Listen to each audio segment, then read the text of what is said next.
The spiritual meaning of Midsummer. Try this mini ritual for Midsummer, when nature teaches us to rest and be patient. Though technically the pagan holiday of Midsummer, called Litha, has passed, Midsummer celebrations and activities in mid-July and early August feel right.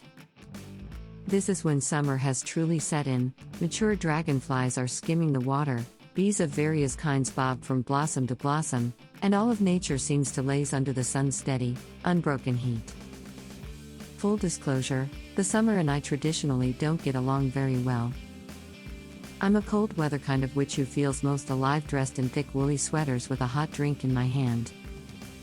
However, since summer ignores my dislike and comes around anyway, I've found ways to cope with the season by leaning into its energies rather than resisting them. Here's what I learned. When starting something new, we can be very impatient with ourselves. Whether it's moving to a new space, learning a new skill, or even meeting a new friend, we try to hurry through the uncomfortable newness of a thing to feel comfortable and settled. Midsummer teaches us that this expectation simply isn't realistic.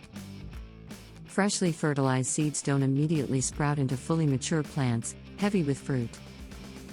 First, they take their time growing strong roots, then slowly unfurl their leaves. Once they've gathered enough nutrients, they then blossom with flowers and, finally, produce delicious fruit. Read, practice patience. The overwhelming abundance of midsummer doesn't happen all at once. The previous seasons of growth and development must happen first. Observing the growth as it happens and celebrating milestones not only helps ease this uncomfortable period, it helps the fruit grow better and more abundantly. Rest is productive. Many of us are socialized to believe that if we have time to rest or relax, that time is wasted. We push ourselves to the brink so that we can earn a rest. Except, rest isn't wasted time, nor does it need to be earned. Midsummer teaches this through the simple act of existing. Many of the fruits in season right now require a stint in winter's grip to stimulate their germination.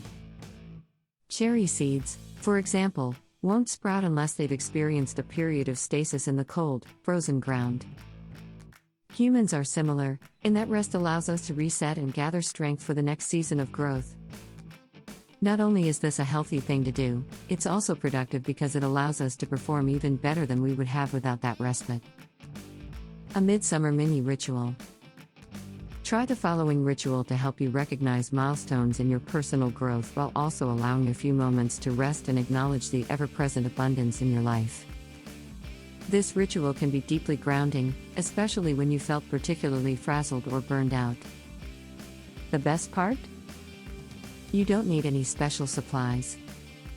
Just your beautiful self and the camera on your phone or any other kind of camera. Here's how to do it. Go outside and either find a place to sit in nature or go for a nature walk. Give yourself a mini challenge to engage your senses and help ground you in the present. 1. Keep count of the number of kinds of birds, insects, or animals you see. 2.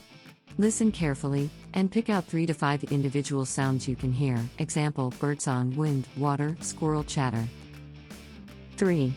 Take a deep breath and try to identify 3 or more aromas, example, pine sap, honeysuckle, moist soil. 4. Gather up a few interesting looking twigs and rocks. 4. When you get home, find a clear space outside and make a mandala with the twigs and rocks you collected. Don't worry about doing it right or how much time it's taking. Just relax and let your creativity flow. When you're done, take a picture of the mandala and keep it as a reminder of midsummer's greatest lesson: growth and rest are both necessary to our well-being.